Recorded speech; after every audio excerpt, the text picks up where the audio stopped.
যুক্তরাষ্ট্রের প্রতিরক্ষা মন্ত্রণালয়ের নাম বদলানোর চিন্তা করছে মার্কিন প্রেসিডেন্ট ডোনাল্ড ট্রাম্পের প্রশাসন। মূলত প্রেসিডেন্ট ট্রাম্প প্রতিরক্ষা মন্ত্রণালয়ের নাম পরিবর্তনের প্রস্তাব দেওয়ার পর হোয়াইট হাউস আবারও পুরনো নাম ডিপার্টমেন্ট অফ ওয়ার বা যুদ্ধ মন্ত্রণালয় ফিরিয়ে আনার বিষয়টি নিয়ে আলোচনা শুরু করেছে। মার্কিন সংবাদ মাধ্যমের বরাত দিয়ে রোববার এক প্রতিবেদনে এই তথ্য জানিয়েছে সংবাদ মাধ্যম টিআরটি ওয়ার্ল্ড। সংবাদ মাধ্যমটি বলছে, প্রেসিডেন্ট ডোনাল্ড ট্রাম্প প্রতিরক্ষা মন্ত্রণালয়ের নাম পরিবর্তনের প্রস্তাব দেওয়ার পর হোয়াইট হাউস বিষয়টি এগিয়ে নেয়ার পরিকল্পনা করছে। ওয়াল স্ট্রিট জার্নালের প্রতিবেদনে জানানো হয়, মন্ত্রণালয়ের বর্তমান নাম ডিপার্টমেন্ট অব ডিফেন্স পরিবর্তন করে আবার ডিপার্টমেন্ট অব ওয়ার নামকরণের বিষয়টি নিয়ে আলোচনা চলছে। সরকারের সবচেয়ে বড় এই দপ্তরের নাম পরিবর্তন করতে কংগ্রেসের অনুমোদন প্রয়োজন হতে পারে, তবে বিকল্প উপায়ে এটি কার্যকর করার পথও খুঁজছে হোয়াইট হাউস।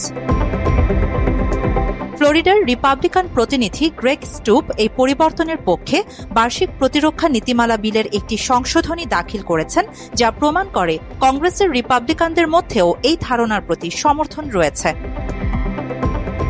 হোয়াইট হাউস এ বিষয়ে বিস্তারিত কিছু জানায়নি, তবে তারা ট্রাম্পের সাম্প্রতিক মন্তব্যের প্রতি জোর দিয়েছে, যেখানে তিনি যুক্তরাষ্ট্রের সামরিক বাহিনীর আক্রমণাত্মক সক্ষমতার উপর গুরুত্ব দেন।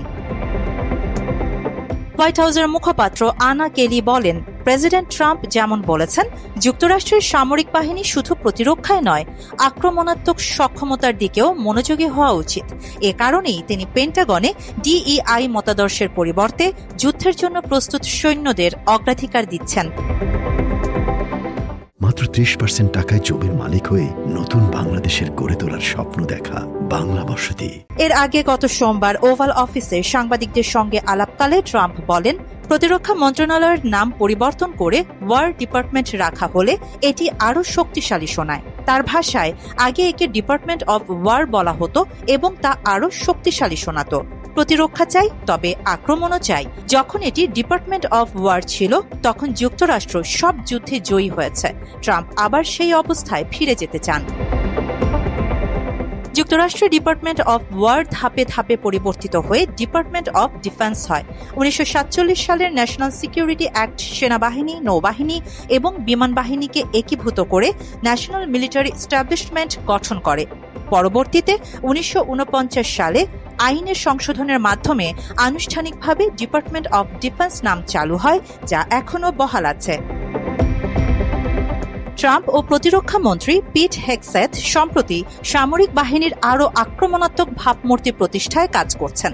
এর অংশ হিসেবে তারা শীর্ষ সামরিক নেতৃত্বের মধ্যে পরিবর্তন এনেছেন, যাদের অনেকেই ট্রাম্পের নীতির সঙ্গে দ্বিমত পোষণ করেছিলেন। আরিবা জাহান, বাংলা এডিশন।